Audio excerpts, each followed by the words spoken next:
A lo largo de la vida tomamos una multitud de decisiones y normalmente hay un factor predominante que rige cada opción y cada acción.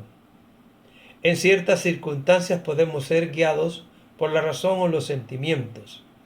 En otros momentos nuestra principal consideración podría ser el deseo, el deber o el beneficio. Sin embargo, para los cristianos, la base fundamental de todas las decisiones debe ser la obediencia a Dios.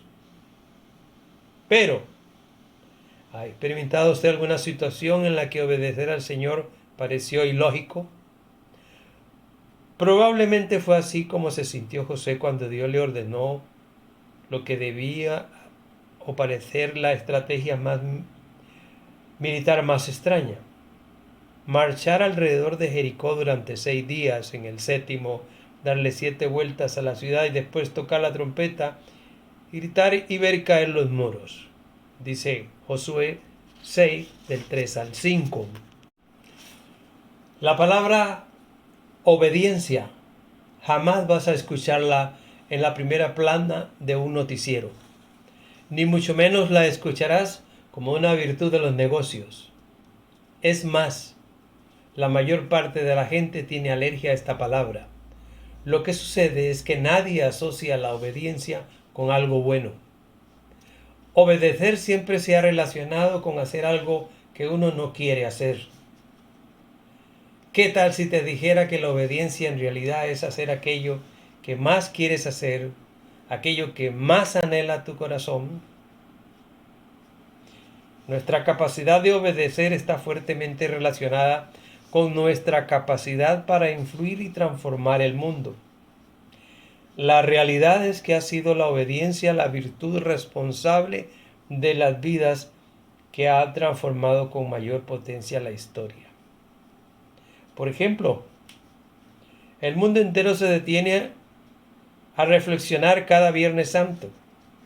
Para creyentes y no creyentes, este es un día diferente. Es un fin de semana diferente porque reflexionamos en la muerte por crucifixión de un joven judío de apenas 33 años que aconteció hace 2 milenios. Se le acusaba de afirmar ser el Hijo de Dios y por ello fue sentenciado por unos cobardes a la pena de muerte. Pero no es su muerte en sí, por más insólito que parezca, el tema central del acontecimiento. Esa muerte fue el desenlace de algo muchísimo más grande. Fue el desenlace de una misión personal, fue la culminación, el llegar a la meta de un plan de vida, de la misión de Cristo en la tierra. Jesús vino a cumplir una misión y fue el ser obediente en esa misión hasta el final, lo que lo llevó al indeseable desenlace de la crucifixión. Nadie hubiera pensado que lo que parecía el fracaso más deprimente fuese algo que resultaría en el cambio más profundo que jamás haya existido en la historia de la humanidad, uno que hiciera posible una cercanía total con Dios para siempre. Pero Jesús lo dijo claramente y repetidamente en Juan 6:38, porque he bajado del cielo no para hacer mi voluntad, sino la voluntad del que me ha enviado. Alguien preguntará, ¿obediencia? ¿Y obediencia a quién? Buena pregunta. Una respuesta que seguido escucho, respuesta que no me deja satisfecho, porque es una respuesta que casi nadie puede responder. Lo que significa en términos prácticos es la obediencia a Dios. Debes obedecer a Dios, o esto es lo que Dios te pide ahora y me lo está revelando para ti. No, esa respuesta no satisface la capacidad intelectual que Dios ha puesto en cada uno de nosotros. Para empezar, ¿qué significa obedecer a Dios? Es más, ¿cómo puedes saber con claridad qué es lo que Dios te pide para luego ir a obedecerlo? Has de saber que ni siquiera los amigos más cercanos de Dios han sabido su voluntad a ciencia cierta. Con mucho esfuerzo, dedicación y fe, la han tenido que ir descifrando por ellos mismos.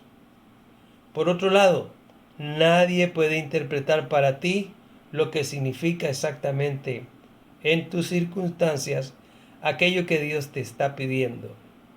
Quien intente hacerlo estaría cometiendo un grave error que podría resultar en manipulación. En este asunto no entran terceras personas, es algo solamente entre Dios y tu persona. Por supuesto que en la abundancia de consejeros hay sabiduría, pero una cosa es escuchar consejos y otra es que alguien trate de interpretar lo que a nuestra situación particular significa ser obedientes a Dios. Son cosas muy diferentes. Entonces, ¿cómo puede uno obedecer algo para lo cual no tiene la claridad y tiene que ir descifrando por cuenta propia? Muchas veces caemos en el error de pensar que Dios nos va a pedir específicamente y solamente dejar de hacer aquello que más disfrutamos y que nos pedirá solo hacer aquello que más detestamos o que más nos cuesta solamente. Otros piensan que Dios les va a pedir torturarse y por ello asocian el concepto de la obediencia con algo que es negativo. No hay evidencia en los evangelios de que Jesús fuera un masoquista. Es más, el desenlace de su vida le era totalmente indeseable y pidió varias veces ser librado de dicho desenlace. Pero sabía muy bien la recompensa que su obediencia traería ante las circunstancias que estaba enfrentando. Y este combustible de puro amor por nosotros debió haber sido lo que lo mantuvo inspirado y determinado hasta el último momento. Los malos entendidos de la obediencia provienen de tener un concepto inmaduro de la misma combinado con una desconexión de Dios. La obediencia a Dios tiene siempre como fin algo totalmente positivo, algo festivo, alegre. En pocas palabras, siempre detrás de la obediencia a Dios hay un bien mayor y detrás de la obediencia a Dios siempre hay algo interesante y emocionante, algo como tu misión personal. La obediencia a Dios significa ser obediente a la misión que Él nos ha encomendado, venga lo que venga. Entonces, si la obediencia a Dios es cumplir nuestra misión, me adelanto a la pregunta que seguramente te está formando. ¿Cuál es mi misión? Esta parece una pregunta muy simple, pero es una de las preguntas más difíciles que intentarás responder en tu vida. Es más que evidente que todos tenemos una misión por cumplir. Es este profundo sentido de misión el que energiza nuestra vida diaria y rompe con toda monotonía. Cuando hablo de misión no estoy hablando de términos espirituales necesariamente. Nuestra misión incluye toda nuestra vida, todas las áreas que conforman nuestra existencia. La mejor respuesta que he encontrado a esta pregunta viene de un teólogo presbiteriano llamado Frederick Buechner, que dice: el lugar al que Dios te llama se encuentra en el lugar donde tu más grande gozo coincide con el hambre más profunda del mundo. Estamos aquí para saciar el hambre, para alimentar, para servir, para cubrir una brecha, para hacer una respuesta, pero ¿cuál hambre? ¿Cuál servicio? ¿Cuál brecha? La respuesta a cuál pregunta específicamente. Alguien podría pensar que la respuesta a esta pregunta solo se relaciona con saciar el hambre de gente que no tiene algo para comer, de gente que vive en pobreza, y esa es precisamente la respuesta correcta. Pero el concepto de lo que significa pobreza es donde se encuentra la clave. Ciertamente que hay mucha pobreza material en el mundo y muchísima gente padece hambre extrema, pero eso es solo un nivel de pobreza de varios niveles que hay. En 1943, Abraham Maslow en su escrito llamado La teoría de la motivación humana, estableció que las personas tenemos ciertas necesidades que van en jerarquía. A las primeras 4 necesidades las llamó necesidades de deficiencia, porque cuando están satisfechas todo marcha bien, pero si no están satisfechas a cierto nivel, causan ansiedad, desesperación y en algunos casos la muerte. A la quinta necesidad la llamó necesidad de crecimiento, porque permite a la persona alcanzar su máximo potencial. Cuando esta necesidad no se satisface, resulta en vidas monótonas carentes de propósitos y pasión. La tabla de la jerarquía de necesidades es la siguiente. La primera es que necesitamos alimento, agua, aire y descanso. La segunda, protección, seguridad, estabilidad y estructura. La tercera, tenemos el sentido de pertenencia y sentirse amado. Una cuarta, que es autoestima, sentirse capaz, competente y apreciado. Y una quinta, sentido de realización y trascendencia y de misión. Piensa, repasa cada una de estas necesidades que cada ser humano tiene constantemente. Estos son los niveles de pobreza que existen en el mundo. Los niveles de hambre, de cierta manera todos tenemos pobreza. Tal vez la mayoría no estemos en los primeros 2 niveles, pero tal vez sí estemos en los siguientes 3. Tu misión, sea cual sea, estará conectada con saciar un hambre. Una de estas 5 o todas, por ejemplo, la Madre Teresa, se enfocó principalmente en saciar las primeras 3 para la gente de Calcuta, y ya sabes cómo su vida impactó al resto del mundo. En estos momentos, en los que una grave pandemia está azotando nuestro planeta, el hambre y la sed por la segunda necesidad están al máximo en unos lugares más que en otros. Por otro lado, cuando todo marcha bien en tiempos de bonanza y prosperidad, son las necesidades 3, 4 y 5 las que se vuelven al centro de la atención. Jesús mismo se la pasaba saciando estas 5 necesidades a todos los con los que se encontraba. Daba de comer a los hambrientos, curaba a los enfermos, protegía a los vulnerables, brindaba ánimo y seguridad a los decaídos, y con su obediencia nos dio a todos verdadera realización y trascendencias. Ahora pueden ver que la obediencia es en realidad algo que culmina en nuestro más profundo gozo. Allí vas a encontrar tu misión y sabes, esa misión va a traer cosas buenas y cosas malas. Esa misión completa a la que aplica la obediencia. Es esa obediencia la que Dios espera de nosotros. Cuanto más fiel y obediente seas a tu misión, más feliz y pleno vas a ser. Es de hecho una ecuación bastante sencilla. A mayor obediencia, mayor felicidad. Pero no estamos hablando de una obediencia ciega. Estamos hablando de una obediencia informada y activa.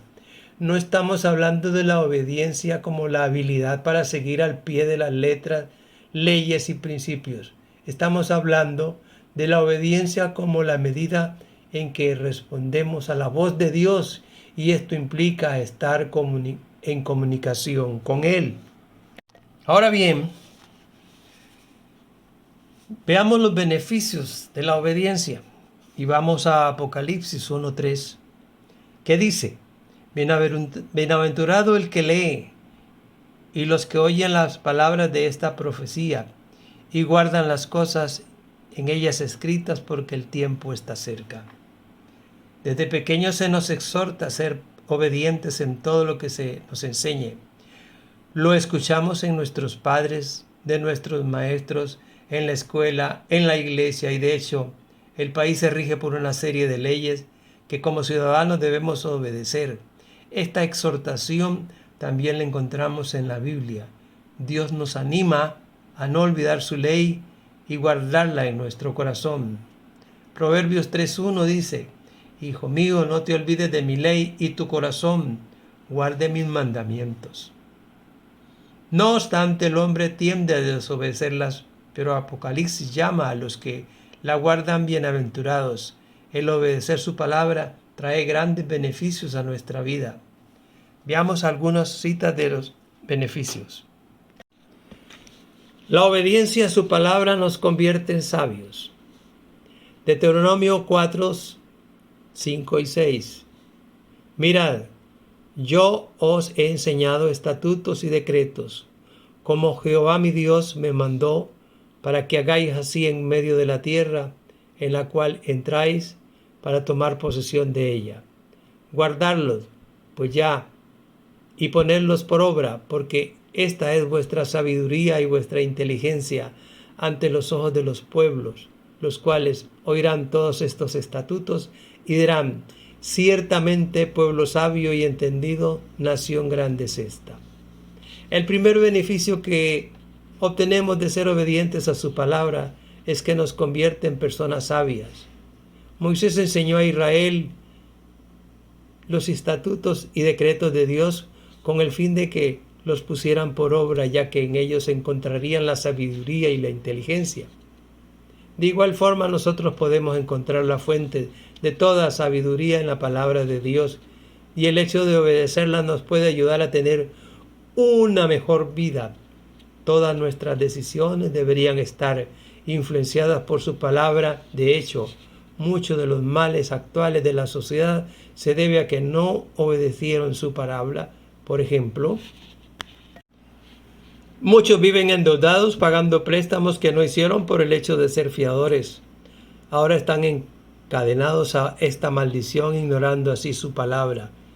Lo podemos comprobar en Proverbios 6, del 1 al 6.